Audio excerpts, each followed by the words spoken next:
Clear to engage. Time on target. 5 mics. Out.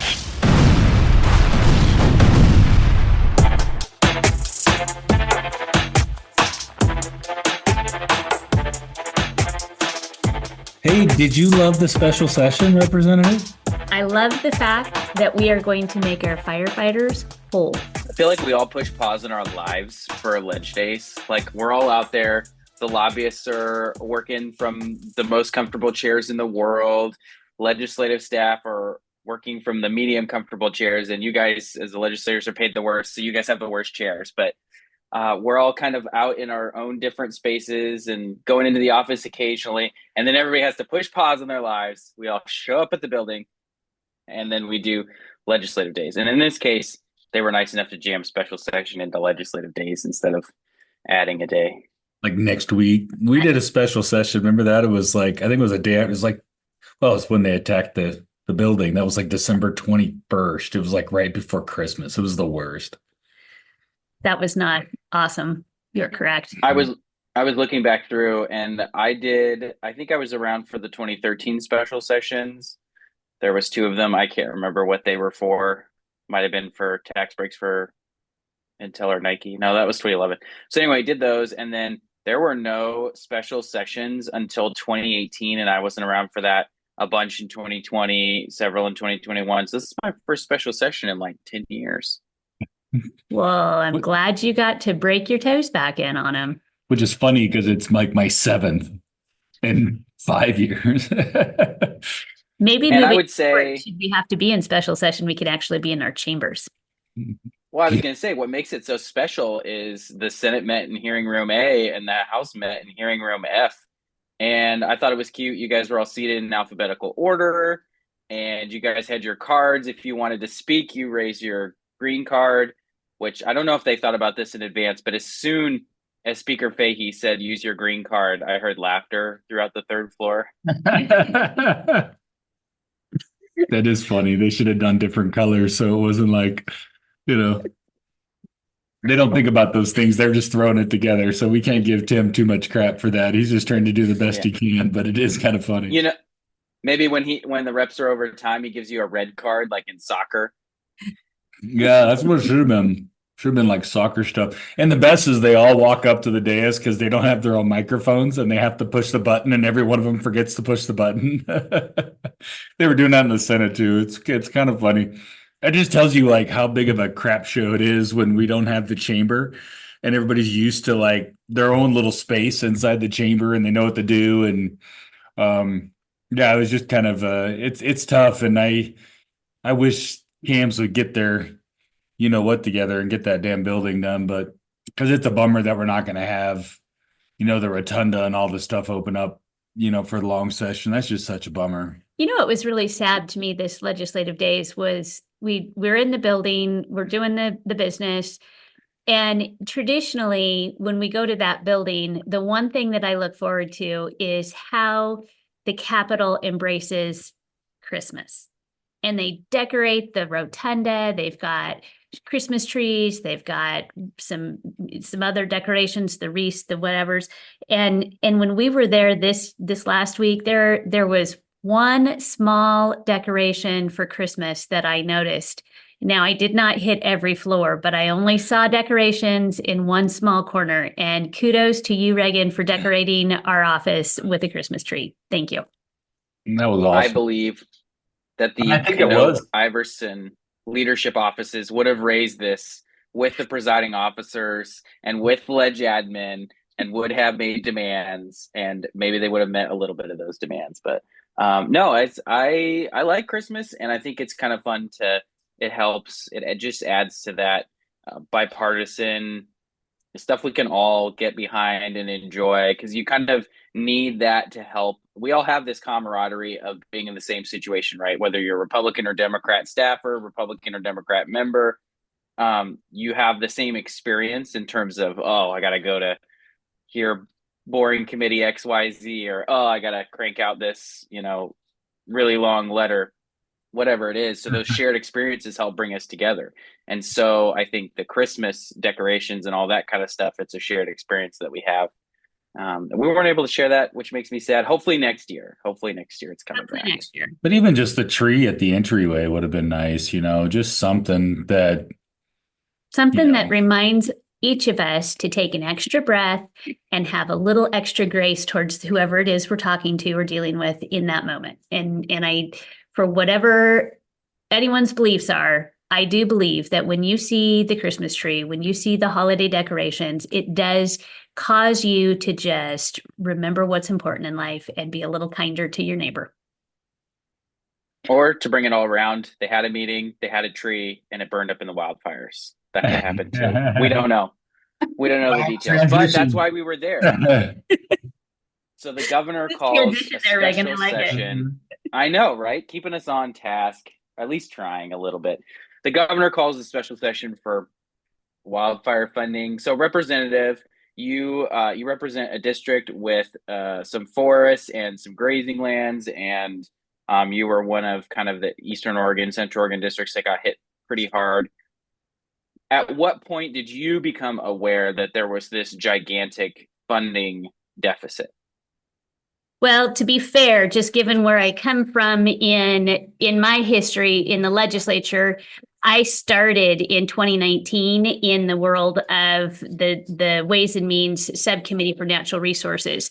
And when I first started in that space, we were talking then about the cost of wildfire fighting suppression and how the funding happens and where the gaps are. So I probably had a little extra pre-knowledge on what we were looking at and what we were facing. I also, there was a few years back, we had traditionally had an insurance policy with Lloyd's of London that helped us pay for the wildfire season. And there came a point when the cost of the premium for that particular policy no longer was beneficial for the state of Oregon, and we chose to quote self-fund. It's all dollars and cents, and so you have to figure out what makes sense for the state and what keeps us whole. I think that was the right move at the time. It was a precursor for all of us to understand that it wasn't getting better, it was only getting worse. And the state and the Ways and Means did not and could not come to an agreement of how that might look in the future. I listened to Representative Holvey give his forever speech on how we should fund the cost of suppressing wildfires into the future. And you know what? That man's been talking about it for a long time, and it has gained no traction in years before, and it wasn't gaining traction yesterday either. All of this to say, we knew this was coming, and we didn't do anything to try to make it better for when the fire season got out of control. And this year, without a doubt, we were out of control. So to ask me when I first knew that this was going to be a problem, I'd say 5 years ago. But to maybe answer your question more succinctly, the minute we hit that first mega fire in Eastern Oregon, I knew we were having a problem. When those T's get crossed and I's get dotted in that process, you never really, in the moment, you don't know exactly where all that's happening. And the reason I say that is because when one of these fires moves from the point of the state being in charge of it to the federal government being in charge of it, your point of payment changes. So it's almost like this crazy matrix of who's where, and you don't really know where that lands until you're at the end of that, and you can look back at who was in charge at what point and where are the dollars supposed to come from. I also think that, just to piggyback on that point, and then I was going to bring up an article, and then Bryan, if you have some questions or points you want to bring up. So I also think that point of payment thing matters a ton, because I think that if there's a certain point where a fire gets where we're like, okay, we don't care how bad it gets, we really need the federal government to help us pay for this because it will bankrupt us otherwise or cause us to make significant cuts otherwise. But I do think that there's an acknowledgement, or at least when we had our meeting with ODF&W, or Oregon Department of Forestry, not ODF&W. I'm going to have to get these natural resource agencies figured out. I come from Senator Canope was more of like a business Republican, and so I was always dealing with like all the business acronyms and all that stuff. So I'm learning the natural resource, but we're gonna make an Aggie out of you yet. Yeah, that's right. Water 101. I've been, so Like I need a bunch more one-on-ones. But when we met with Department of Forestry, the kind of sense I was getting is that we're better at fighting these fires than the federal government. We know a little bit better. And so if we can put it out, that it probably gets put out faster. But if it gets too big, even if the federal government's worse at fighting it, we want them to pay for it. So there's some of that balance that you have to strike there. It's sort of a budget balance versus best at putting out fires balance. I appreciate all of that. Yes. And just to kind of piggyback on top of what you piggybacked on, think about where the acres were burned. Which acres are we fighting the fire on? And if it's, the conversation, and this is where Rep. Holvey, I think, has it slightly wrong, is he always wants the private landowner to pay for the suppression cost. And the reality of what we just watched burn in 1.9 million acres wasn't the majority private land burned. It was majority federal land burned. Remember that the state of Oregon is 53% federal land. So really the whole context of what I feel like Representative Holvey has and in the past tried to get the state to do puts the onerous of taking care of the fighting, the fire suppression fighting on the backs of the private landowners. And I don't think that is correct. I think that, if the federal government owns it, by golly, we should first be managing it so we don't have these insane fires, which we can talk about more in a minute. But reality, we need to be real about whose land's burning and who's paying for it. Hence why I think his ideas have never gotten any traction in the decades that he's been in the legislature. But at least we don't have to hear that anymore because he gone. Some of these smile folks, he found in the last month or so, though. Yeah. I've seen more Paul Holvey smiles in the last month or so than I have in previous years, and he's got a nice smile. Freedom from the burden of legislating. I think a lot of times these policy and revenue discussions are all about hunting for people with big piggy banks, and he believes the Wall Street people that own some of Oregon or have partial ownership of some of Oregon's private forest land have large piggy banks, and he wants to tap the piggy bank. And to me, I understand the thinking, but what you're basically saying is that we would be using that dollars or state dollars or whatever to subsidize a federal government fire. These fires are federally caused fires because they occur on federal lands that aren't managed properly because of federal laws, right? And so it's like, why are we punishing Oregon people for this federal government policy that we've tried to change? But Oregon is a small state with 2 U.S. senators who have varying degrees of backbone when it comes to this particular topic, and then a few Congress people here and there. I did want to point people to a headline. So if you're not in this space, you're not in the natural resource space, you're not in the wildfire space, you're not in the Eastern Oregon space, the first time you probably would have noticed that this was going to become a monetary problem was an article from Willamette Week on October 27th from Nigel Jaquist saying Oregon Department of Forestry asked Treasury for a $60 million loan. And that was kind of their first attempt to solve this funding problem. And Treasury denied them the loan. And the reason basically they denied them the loan was because they were not certain that the department would be able to pay it with the funds that they already had. And if they were counting on the funds they were getting from the future legislature, essentially the Treasury was binding future legislatures, which is not something you're supposed to be able to do. Each legislature is an entity unto itself. Every time it's elected, it has its own powers, and there's no way to bind a future legislature for the most part, right? We have a lot of processes in place that we try to bind the future legislature, like CSL for budgets, so that budgets are always continuously going up and whatnot. But most of those choices aren't supposed to and don't have to bind future legislatures. So that put the onus back on the state government, essentially, and the legislature with that budget to be able to fund this problem. No, isn't the kicker binding on future legislatures? The kicker is constitutional, and so that's the only way that you can bind legislatures is through basically constitutional law. the Constitution's always going to bind the legislature unless the people change it. And the people refuse to change the kicker, Brian. The libs don't even try because they know the people will slap them down. Oh, yeah. We should be giving that kicker language to some other states that had some huge revenue overruns the last few bienniums, and the people would vote that thing in everywhere around the country if it was on the ballot. In Oregon, the people get it back regardless of who's in control of the legislature, pretty much. In other states, when you have a surplus, the Republicans usually do try to give it back to taxpayers, and typically the Democrats find a way to spend it. And that's right. And they spend it on programs that basically don't do anything. They tend to be. Well, I guess so. Everybody basically voted in the House. Everybody voted yes, except for Holvey and Hebe. Which was funny. Those are the two rambunctious ones that voted against. There wasn't much discussion. I think a few people, had their thoughts. You spoke. Mark Owens spoke. I think Holvey obviously spoke and had a few things to say. And the Senate, there was hardly any discussion. I think they did all their discussion in the appointment stuff earlier. But it was pretty much like a going away party for like the last year in the Senate. It seems like, for the members that have been there.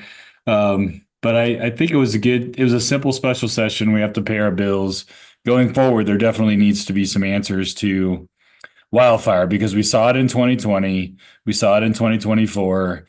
We're going to see it again if we don't do something different. And I believe what Rep. Breese Iverson said and other people said, if we don't change how we manage, and it's not how ODF manages. I've seen some press releases floating around and they're like saying, oh, these failed policies by ODF and stuff. And I'm like, it's not a failed policy by ODF. Am I wrong? It's a failed policy by the federal government. Like, these big fires start there and then we end up taking them on. Well, I think that you hit the bulk of my conversation, and I did have a short floor speech yesterday during our special session to try to get our legislative body to understand that as we move into the 2025 session, I know that everybody wants to talk about how we fund wildfire suppression. And I'm not suggesting that we don't need to have a conversation about it, but I think that if we have that conversation and we don't address the bigger issue, which is the fact that our state is burning up because of the amount of fuel that is on the forest floor, then we're missing the boat. We're being reactive, not proactive. And in this legislative session, we really have an opportunity to be leaders for our state, which is what we are supposed to be.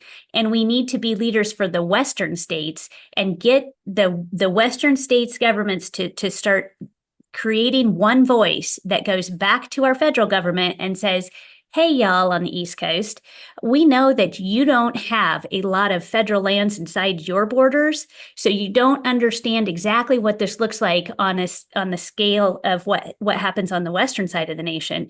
But you need to pay attention, because when you have states like Washington, Oregon, California, Nevada, we have millions of acres of federal lands.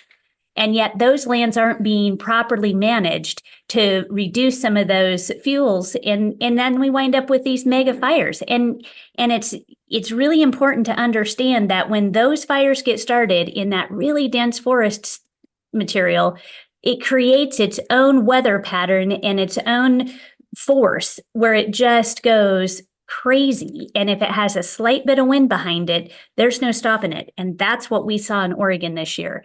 We've seen it in other Western states, and by golly, the federal government needs to be paying attention. But they won't if we don't go and start banging our drum. Very well said. Well, now I would hope everybody so. else will listen. I would hope so. Didn't you write that speech, Reagan? I mean, I feel like No, that. actually, I didn't write that speech, but Reagan Oh, did you write it? Okay. It was a teamwork in my office. Which reminds me, I need to go ask Ledge Media to clip the speech. Yeah, right. To do. I know. So I think. Oh, go ahead. No, I don't have anything. It's not going to say. So that's the problem when you turn your video off. We can't communicate. using cues, right? And you're driving me crazy. Speaking of speech writing, which is kind of fun, and I write a lot of speeches for people, and I wrote one for Senator Anderson that he gave this morning, and he still hasn't reported back to me how well he delivered my speech, because that's what I like to say. And I said that I sure hope you deliver it well. And then I threw some couple of jokes in there, and I said, I really make sure these are punchy. And I was giving them some notes. So I always like to know how well they do with them, because it's really hard to write a speech or even a floor speech for people, because we write it in a way you want them to enunciate at certain words and deliver it. So there's always like the way I would say it, and then there's the way other people say it. So it's kind of fun to write, though. I agree with that, and I think it is fun to sort of. I was writing the press release this morning as well, and those are kind of fun to write too. The press releases, and try to make something land. And I'm a classic politician person, and I watch The West Wing, so there's music playing in my head as these lines are delivered and changing the minds of thousands of Oregonians, which of course does not happen, but you like to believe that happens. Shoot, we're just happy if 2 newspapers pick up our press releases. I said, did I spend 3 hours writing something 60 people will read? Maybe. Yeah. Yeah. If there's any newspapers left by the time we're done with everything. The thing that I think I would like for you guys to emphasize, and I believe was emphasized yesterday during the special session, is really how much we appreciate and are thankful for the folks that were out there fighting these fires. This conversation that's going to happen in the legislature is going to be focused around dollars. I'm going to try really hard to make sure that we're talking about how we manage those forests, but I don't want for 1 second us not to be recognizing the individuals who, give up their lives for their summer and the family time that could happen to try to keep the rest of us safe from these horrific fires that we've seen. And it's a real toll on those guys, and they're real heroes for those of us that live in these areas that we just watch burn every year. I was a hero when I was fighting wildfire, but nobody called me that. So, but they are. It's a tough. I did it for 3 summers when I was a young tyke in Oregon, living in Doofer. But when you get on these complexes and then you get on the road, these guys will be like, there was one summer I was on the road for probably 2.5 months, and I didn't make it home. And we just went literally from fire to fire, and they give you 2 days off every 14 days. And so, but you're banging out 16-hour days, 17-hour days, every single day. And it really is all for what? To stop trees from burning, stop a cabin from burning down, but it does matter. And at least the only good part is we maybe burned a lot of juniper trees down. So, I mean, there could be not enough. I mean, if we could just designate those fires into the juniper lands, I might not be so frustrated. It's when we're burning the rest of the good timber. Yeah. All right, we'll let you go. You got stuff to do, and you don't need to sit here with Reagan and I all day. So thanks, guys. Thank you. For everybody who is listening, that's Representative Vikki Breese Iverson. I don't think we introduced her. So if you don't know her voice, we should probably tell people who it is. She might have just moved into first place now for most guest appearances. Probably. She is an easy guest to get in terms of proximity to you, Bryan. She normally doesn't like to come on the pod, or we normally don't record when she's in the office. Sometimes she does, and then she throws pencils at me if I say something I shouldn't be saying. I was gonna say, typically she's probably like heckling you. Well, right. I like it if she does, but not when we're trying to record like she's doing right now. So that's the voice in the background. So I'm gonna throw a pencil at her real quick, Reagan, and you can move on to our next topic. Bryan, I'm gonna give you a title for just today, Bryan. I've appointed Bryan Iverson as the president of the Senate, and I'm appointing myself the Speaker of the House. And our job today is to make some adjustments. Now, we're going to spare everybody's feelings. So we're not going to appoint chairs and co-chairs and vice chairs and stuff. But I do want to go through this committee roster and say what committees should be added, renamed, merged, or just completely eliminated. Because I think this is kind of a fun exercise. A lot of people do it in the building.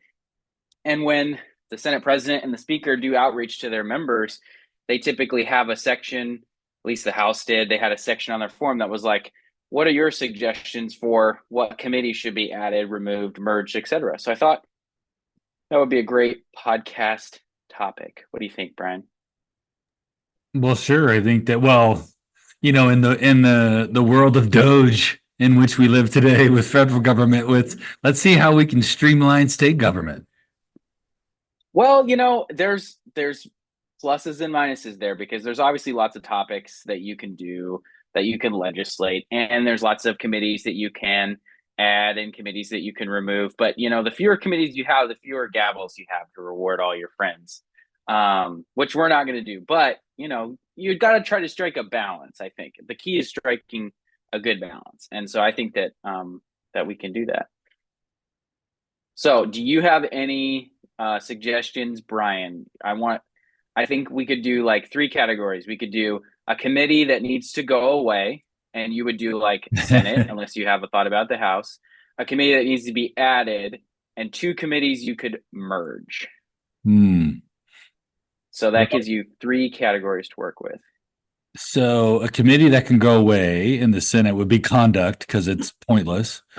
But that's my low hanging fruit. I think, natural resources, energy, and the environment, and then they have wildfire. So you kind of have like 2, there's natural resources and wildfire, and they have energy and environment. I feel like environment kind of falls into wildfire. I just feel like there's just a problem there with those 2. I don't know if they merge, or they should just be redefining what they're doing, I think, and maybe environment and wildfire and natural resources kind of go together, and energy and natural, I don't know. I just think that that's a problem for me, because I think it's a weirdly odd scenario. There's a lot of bills where when you're assigning a bill, I think it could go to either energy, environment, or natural resources and wildfire. And that sort of makes it to where I think for a lot of people, it's not clear. And so you have to go lobby the president for where your bill should go, or lobby a chair to try to get the bill in their committee or not in their committee. And so I think it adds a lack of clarity. And so if you could have a committee, like what I would do there, Brian, is I would go and this goes to my overall thing of a committee that should be like broken up or reorganized. I would actually break out transportation. I would not have a joint transportation committee. You can do it you can have meetings together, revenue meets together when they get the presentation from the chief economist, but they're not a joint committee. I would break transportation up.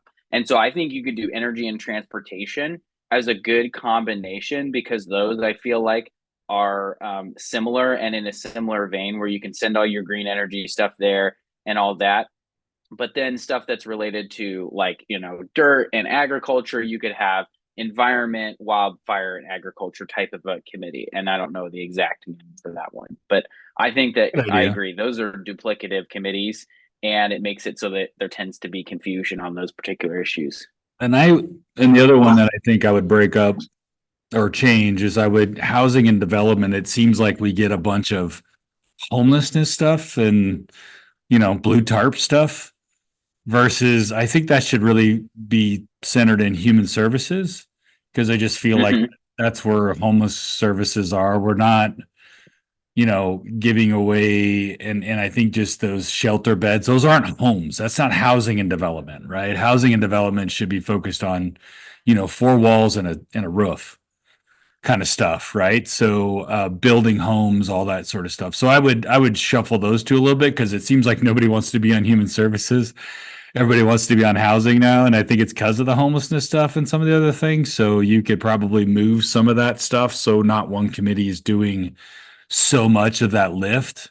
Because the GRB has $2 billion in there for housing and homelessness stuff. So that's just a lot there.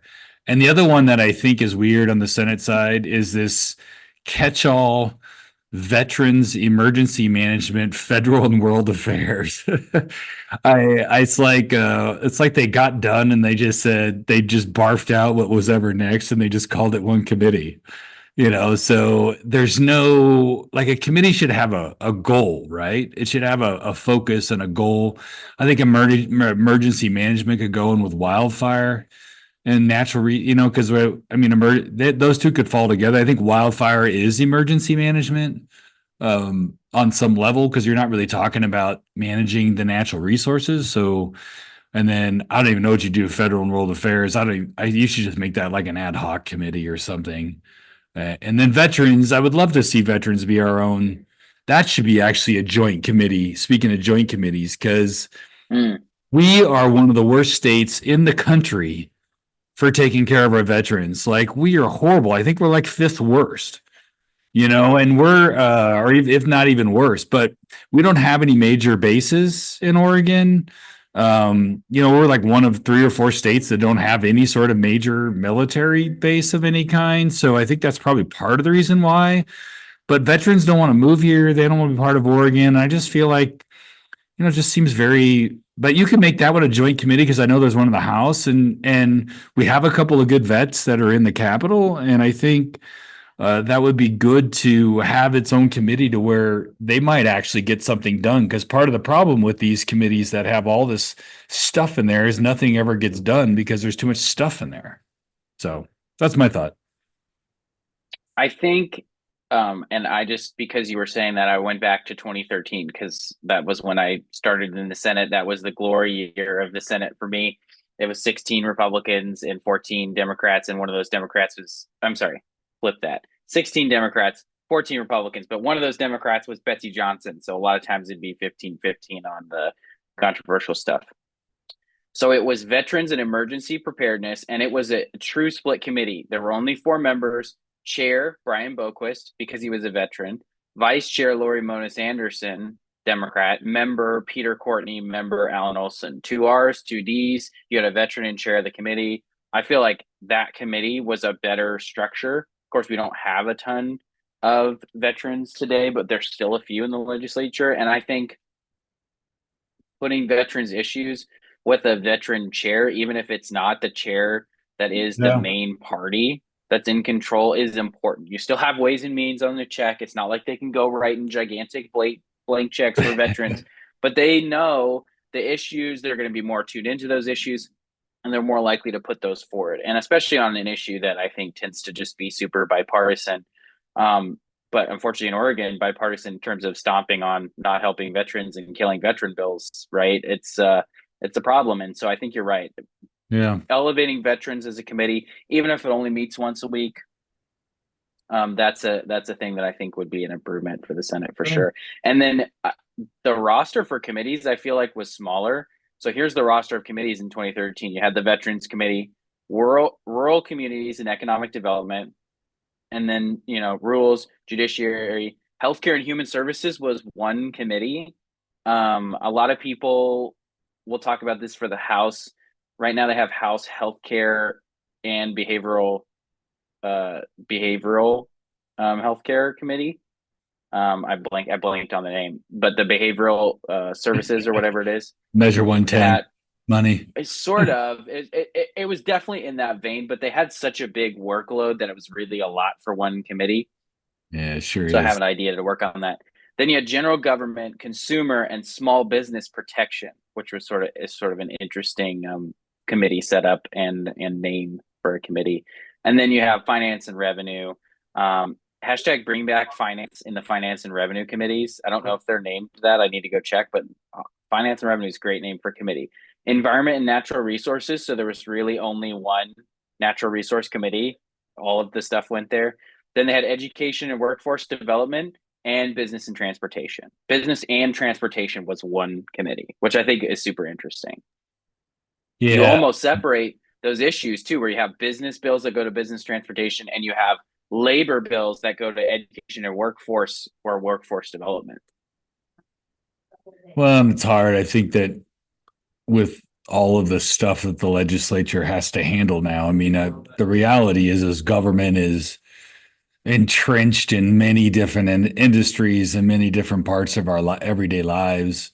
And the further you go back, probably the less there was, right? So the more there is, and it's kind of it's a tough scenario, because I think what happens is the bigger an economy gets, the more there's regulations, and then that's the more the government grows, and then the more the government grows, the more taxes they need to feed the beast. And we find ourselves in where we're at today, and essential services really become, it's ingrained in so much of our world. And I just don't know quite the answer, besides, because we don't cut programs. That's the problem with Oregon, is we got to go in there and start cutting some programs. And we won't. I mean, it's not that Democrats, I think they want to deliver services to people. They feel that government is there to help, and they don't want to have government hurt or be a drain. I don't believe that Democrats, just want to drain the coffers and find taxes. I just think they want to fix everything. And they usually think fixing everything is by throwing a ton of money at it. And that's sometimes not the answer. So, and having a bunch of committees really doesn't help, but it also doesn't help to have fewer communities that have so much workload that they can't even get a hearing for people, and Republicans and Democrats can't even get a hearing for their bills because there's just literally not enough time. Yeah, no, you're totally right. All right, so I'm going to go through a couple of House committees, and I'm just going to hit this list of currently formed committees in the interim. There was this thing that happened where Business and Labor was kind of split up into 2 or 3 committees. Business and Labor is currently inactive. We have Commerce and Consumer Protection. We have Business Development, Small Business, and Trade, which was formerly Economic Development and Small Business. And we have, there's what third one, Labor and Workplace Standards. Okay. I'm a Department of Government Efficiency. Let's go. Business and Labor, or call it Labor and Business, like in the Senate, if you really got to want to make it the same. Business and Labor Committee, those things just go together, right? You've got businesses and you've got workers, and we've got to sort out those issues. And yeah, it's not fun all the time, especially in a Democrat controlled state. Labor definitely has a leg up on business. Okay. But I still think that all those issues belong in the same committee. I'm just a classic Business and Labor Committee guy, and that's just how it goes. And I would definitely say on the House side, the names of these committees are out of control in terms of how long they are. Business and Labor, short and easy. Senate has, and you were talking about their Housing and Development. They have Housing and Development Committee, and sort of take on a lot of those homelessness issues. I love your idea of making homelessness go with a human services. So right now, the House has early childhood and human services. I'm taking early childhood out of the name. Doesn't mean we're eliminating the issue. Human services and homelessness, I think, is a good way to name that committee.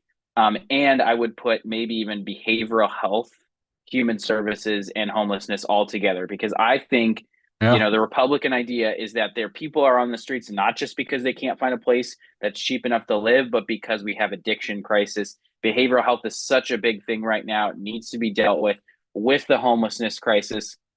And if you want to loop in early childhood, because some of these are root issues that you can get at early on, dealing with poverty or whatever else, I think all those issues wrap up into a really nice, tight area. Yes, it's going to touch education. Yes, it's going to touch healthcare. Yes, it's going to touch local services, but you have to find the way to figure out how to get those to all intersect properly.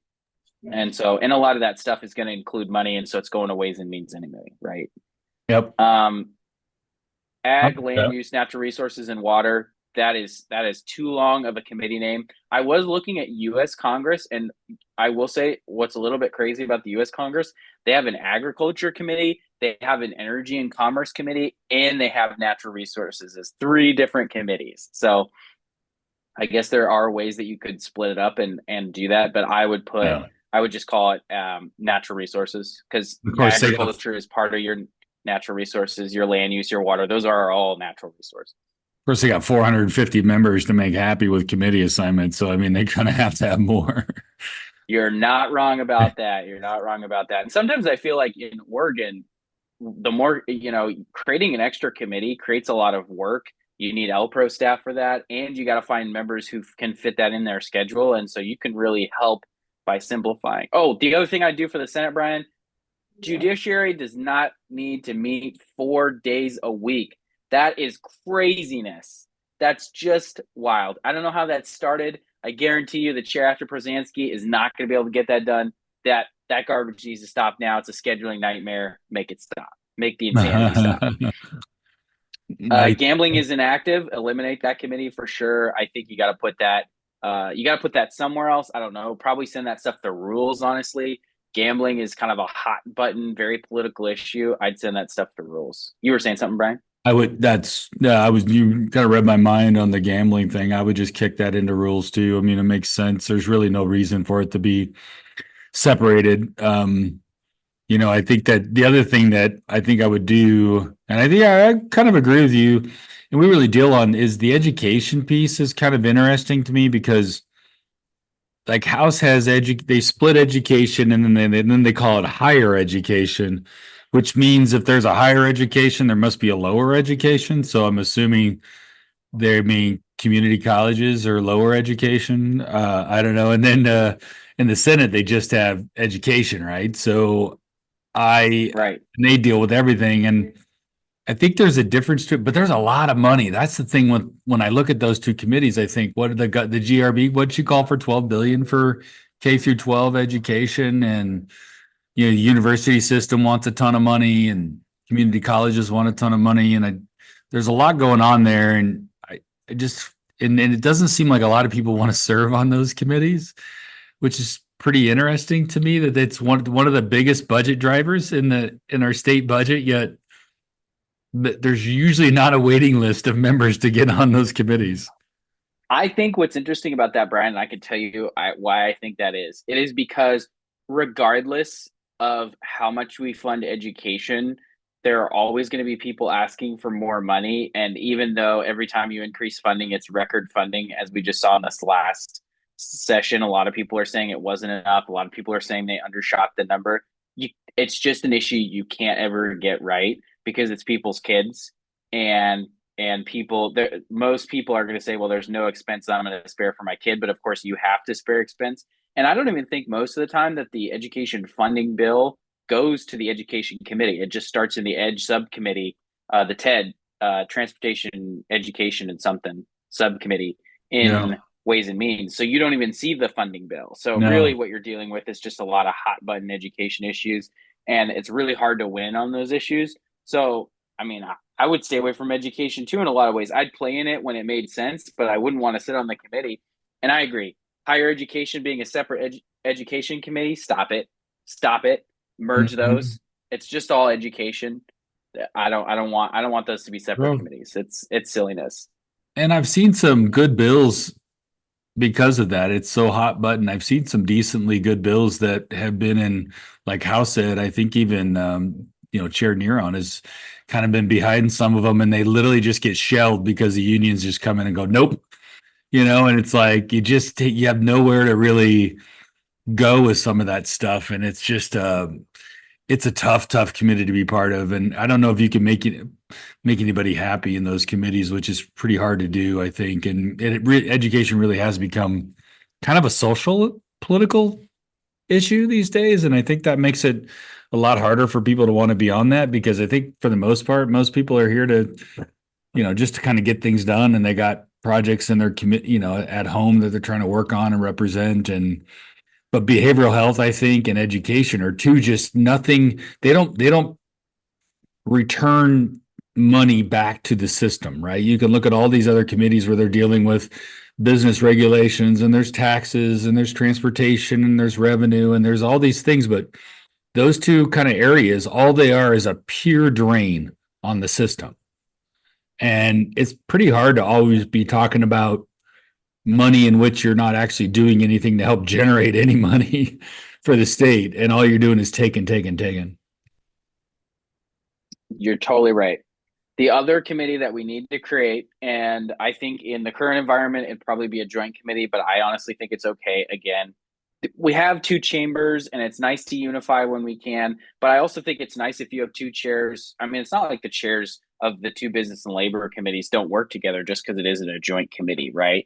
And so I think that House oversight and accountability, Senate oversight and accountability with subpoena power. And you have to, I think, put people in a position where you can have co-chairs of those committees. It's so important, just like conduct, that it needs to be that you got to get two chairs who are of a reasonable mind to agree, yes, we're going to investigate this thing. You know, whatever's on the front page of Willamette Week or the Oregonian or whatever, if it's a scandal, I want the agency director. I want them there. I want them there under penalty of perjury. And I want questions being asked by both sides. You know, in Congress, a lot of times they even out the time. Each side gets 10 minutes. Fine. Do it that way if you need to do it. I put some sideboards on it, because we can go overboard sometimes. You were talking about that earlier with wildfire and holding ODF to account, right? Sometimes it can go overboard. But overall, there needs to be much harsher penalty for misperformance. They can't just send their, they have, each department has somebody that works with the legislature, right? And they're kind of the legislative aide or the emissary to the legislature. They typically coordinate between the legislature and the department, or individual legislators in the department. Okay. Those are not the right people to send up to be called for account. It needs to be agency heads, right? Because that even gives the governor, if I'm the governor, I want that, because I want that cover for this person to have to show up and say what they did. And then if the legislature wants to call on the governor, go for it or whatever. But there's a lot that the governor can do, but there's a lot that the governor isn't going to be aware of or isn't going to do day to day. And so you got to have those agency heads in there, and let's give it some teeth, so that if they lie, that they can actually be charged for it, and it can actually cause them real personal problems, so that they just tell the truth. That's my end rant. Look at you. I don't think that we should call the governor, because the president never goes down and speaks. I do think that having a good point. Oversight committee on some level that maybe can ask agency or even, and if they don't come, they could be subpoenaed and forced to show up. I think that matters, because that oversight, I mean, again, at the end of the day, I think the Democrats want agencies to get the job done as well. I haven't run across a Democrat who says that they don't want Health and Human Services to not do their job and just sweep it under the rug. So I think you would find a lot of people okay with that idea. I just don't know if the wherewithal is there to really push an oversight like that. And I think that is a challenge, but I do think there's an argument that it's going to benefit Democrats, because then they don't always get tagged and they can talk about what they've done to try to keep agencies accountable, instead of just hoping that the governor and the governor's team is going to get it done, or instead of getting tagged with all of the scandals, they can say, I called so-and-so and force them to answer my questions and all that. Real-time update. The TED subcommittee is short for Transportation and Economic Development. So apologies for getting that name of that great and wonderful subcommittee of Ways and Means.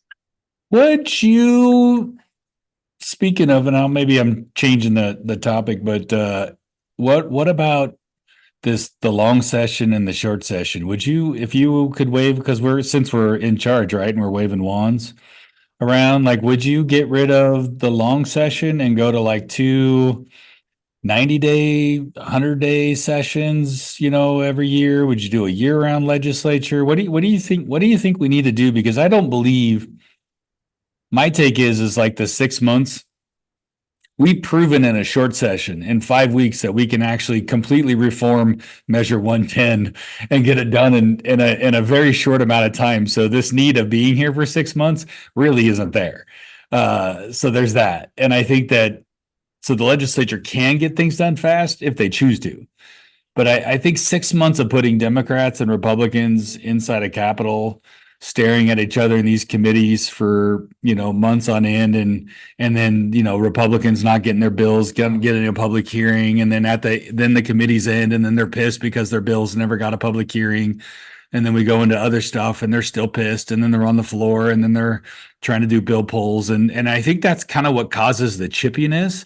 It's almost too much time. My theory, but. Okay, Brian, I'm doing a little quick math. The Constitution says that we can meet for no more than 160 calendar days in odd numbered years. And we start the Tuesday after Martin Luther King Jr. Day. Yes. Then during even numbered years, we can meet for 35 calendar days. So in a 2-year period, so 365 times 2, in 730 days, we are allowed to meet for 190 days, 95 days. Yeah. So 195 divided by 2, I think we should have 2 100-day sessions, and they should start in January of each year. Yep. Right. It can be after MLK Day or whatever, how you good want to do it. time And the voters frame. would have to sign off on this. Yeah. But I think 100 days is perfect. 100 days is what they talk about when the president gets sworn in. When you get a new president, he's basically got 100 days to get his agenda through before Congress is going off on breaks. And Congress's schedule is pretty wonky. Like John Thune, if I can find it, I'll put it in the show notes. But he published the Senate calendar. He's making the Senate work Fridays. The Senate is working more days than they have in decades. And I think it's because they've got a big majority. They want to confirm his nominees and they want to confirm the judges. And so he's scheduled a lot of days. Oregon, we've never had that where we meet all year long. It's always been session and then long interims. I think having 2 full policy, full budget sessions is the other thing. Our biennial budget process makes it harder. And so Democrats would be advantaged for the kicker to switch to a 1-year budget process. Yeah, we'd be much better at budgeting. I think it'd be more efficient. I think it'd make the budget easier for folks to understand. So I think my compromise would be, because certainly in a Democrat-controlled state, every extra day you're in session is an extra day that they can do bad stuff to us. So I would compromise with no additional days, but you can do policy and budget in both years instead of really just doing them in 1 year and then tweaking around the edges of stuff in the short session. Because I agree, I don't think it's properly balanced. And before we had this system with long session and short session, all we had was long session, but there's no time limit on long session. And they still would call a lot of special sessions to basically do what's in short session. If you can't fit your stuff in the 3-month window, we still have the special session power. I think that makes sense. Maybe I want listeners to tell me if they think I'm wrong about that. I'd love to hear other people's perspective, especially on this issue. How long should the legislature meet, and should they meet both years or not? Send us some feedback. Yeah, that'd be good. I like the idea of the 200 days. I like just, it sounds good. It's, you get January to mid-April and you're out of there, right? And then everybody goes off and does their thing for the rest of the year. I think it makes sense from that standpoint. Maybe we'd have to move our primary, I think, a little bit, but we can move that back anyways. I don't think there've been people that want to push it up to March, so we're in the presidential, but I don't think that matters. I think I'd rather move it back to like the end of June when like Colorado does theirs. And that way there's just not this huge window from our primary to our general. Anyways, I don't want to go to Washington. I don't like August primaries. I think that's kind of dumb. Turnout's tough. All those sort of things. That's really crazy. Yeah, I don't like that idea. And I hate that short session happens and then 2 days later is filing, and then 7 days or 5 days later is your voters pamphlet. That is a literal nightmare. That's a nightmare for legislators. That's a nightmare for candidates. That's a nightmare for staff that also work on campaigns. Please stop the madness. We can't have short session bleed into filing, bleed into voters pamphlets. Nah, I can't. It needs to stop. And we can start earlier in January too. I mean, I don't know why we wait until Martin Luther King Day. It's like now we have this basically, we just lose 2 weeks in January after already losing a few weeks in the holidays. Like everybody goes back to work January 1. Like, let's just go to work and get it done, get it going, and just and move on. But I think I'd start that second week, because like this year, especially, the 31st is a Tuesday. The 1st is a Wednesday. I don't know how I guess you'd start your second half of your schedule and just do Wednesday, Thursday committees. We don't meet on Fridays for most stuff until later in the year with Ways and Means. So I guess you could do that. But even if you're just starting January 6th, weird day to start. Maybe Democrats want to start January 7th, but whatever. Yeah. Right. Happy birthday to somebody who works in the legislature. I won't call you out by name. Happy January 6th birthday. But even if you just start that second week in January, you still gain time. And I think everybody's back to work by then, especially in the real world. So in government world, I'm sure we can find a way to get it done. Yeah, that's great. Well, let's have some more discussion on it. I think there's probably some, but I think people we know on both sides of the aisle will probably be amenable to having discussions in regards to that. I think we could be more efficient ultimately as a government body. So I think that's important. You know, Montana does 2 90-day sessions. They just make them 90 days, every year. Arizona does a similar thing, but they can leave session open. It's kind of a weird thing until they resolve a budget stuff. So it's kind of interesting how they kind of do it. But there's some other ways out there to adjust our legislature a little bit, so we're just not doing the 6 months of crazy long time versus just, getting in there, doing the work that needs to get done and getting out of there. I agree.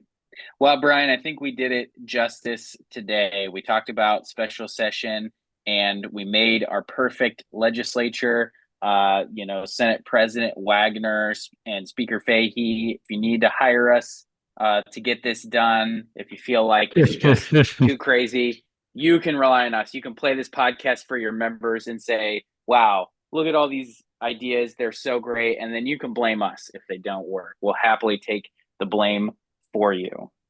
Hey, Reagan, since we're ending, I'm going to end on one last little thought. Sure. And I'd like to, because last time when we were talking politics, I said Clackamas County Republican Party sucks. And I'd like to expand on that a little bit if I could. Because and I meant, the chair and the vice chair suck of the Clackamas County Republican Party, not the people. Republicans are great. They only do what they're told. So Rick Riley and I forget the vice chair, some Proud Boys guy. I don't know. I forget his name. But anyways, they took over and they kicked out a longstanding chair, a quality working Clackamas County committee that was winning seats and doing what they could. And so they got pretty upset at me for saying they suck. So I did some digging and I just wanted to let you know about the achievements of Rick Riley and the Clackamas County party that's in charge, not the actual Republicans. So I did a little bit of digging and I went and looked, and it looks like they raised $20,000 or so last year, and they had some leftover money. And then I go through there and I realize, you know what? They never gave $1, Reagan, not $1 to any candidate in Clackamas County. That interesting, is baffling to me. And not only to level set for people, Clackamas is the third largest county, and their Republican Party couldn't raise more than $20,000. That's not a good number. Yeah. I'm just going to tell you that's not a good number. And they raised a little bit of money. They did an auction, and they had a speaker come in. They did happen to spend $32,000 on Sebastian Gorka to speak at one of their events. $32,000 for a national security advisor they brought in. They spent another $10,000 on their rent and then if you took all the bills they pay with that, they spent another $20,000 a year on an office. And then I said, well, wow, that's an interesting, it's next to a pawn shop in Oregon City. So I went and looked up who owns the apartment complex and the commercial building. Guess who that is? It's a Democrat. So the only money that the Clackamas County Republican Party executive leadership team gave money to was a Democrat. Go figure there. And if you don't believe me, his name's Daniel Liebert, and he lives in Milwaukee. He's a Democrat. So good job. Now, Bryan, I have a question. Yeah. Donald Trump won the presidential election with less money than the Democrats had. So I think that he obviously had a grassroots army. He was obviously really effective at communicating social media, and he won, and he helped win a couple races like Pennsylvania Senate and those ones. So did the door knocking machine in Clackamas County Republicans win any big races? No, actually, they didn't. They lost everything, including both their county chair, their county commissioner, and their county chair. Both got killed. Tootie Smith lost 87,000 votes to 115,000 votes. Mark Scholl lost 88,000 votes to 94,000 votes. And I believe that Fireside lady's a criminal, right? I mean, they're like, Tootie Smith was on Twitter X today blowing her up, right? So they couldn't even get that done at all. They lost all of their any state house seats they got blown away by. They didn't even get candidates to file in some of them. Look at this, Lori Chavez Dreamer lost her portion of Clackamas County by 11,000 votes to Janelle Bynum. Mike Erickson got killed, Lithicum lost, Boquist lost, Lathrop lost, all the county commissioners lost. Nobody filed for sheriff that was a Republican. They had, and then all the way down to Greg Alexander, who was a good Republican in where is that? Gladstone, lost by 1 vote. I wonder if they did any ballot chasing for that guy to help him so he didn't lose by 1 vote. Probably not. And all the way down to Sandy Mayer, they let an NAV, Kathleen Walker, beat Lori Smallwood, who's a Republican, by 160 votes. That, I think Stan Polian was a Republican there. So they lost everything. And yet they have the balls to say, and they get mad at me for saying they suck. I say the proof is in the numbers. Prove me wrong. Well, I think, and those statewide and congressional races, you're just reading the Clackamas results, right? Yeah. We know we lost all the statewide races, but that was the Clackamas just results. In Clackamas County. Right. And I think that is, especially in Clackamas, especially in Yamhill, Marion, a lot of these battleground counties, we have to figure out how to continue to win there. Otherwise, we'll be completely locked out of power, like literally for the next 20 years, right? We already have a serious problem in Deschutes, right? And so if that continues, if the losing continues, there isn't going to be a Republican Party to run in this state. My whole point, and this is my point, like Deschutes County Republicans gave to all the candidates that were there. They spent money on get out the vote efforts. Yamhill did, Lincoln County did, Coos County did, like Douglas County, like all of these counties that I'm aware of, that we've worked in, contribute. And the Clackamas County did before these guys took over. 2 years ago in the caucus cycle, we worked hand in glove with the Clackamas County GOP, and we donated money for their get out the vote effort. They spent money doing texting, mail, everything, and not $1 was spent or raised for that effort. So I say fail. And if I'm a PCP in Clackamas County, I would throw those fools out of office. That's all I got to say. I think that's exactly where we leave it. Thanks, Bryan. It was a lot of fun talking to you, talking to Vikki Breese Iverson, having some fun and getting serious about politics in the state of Oregon. See you next time.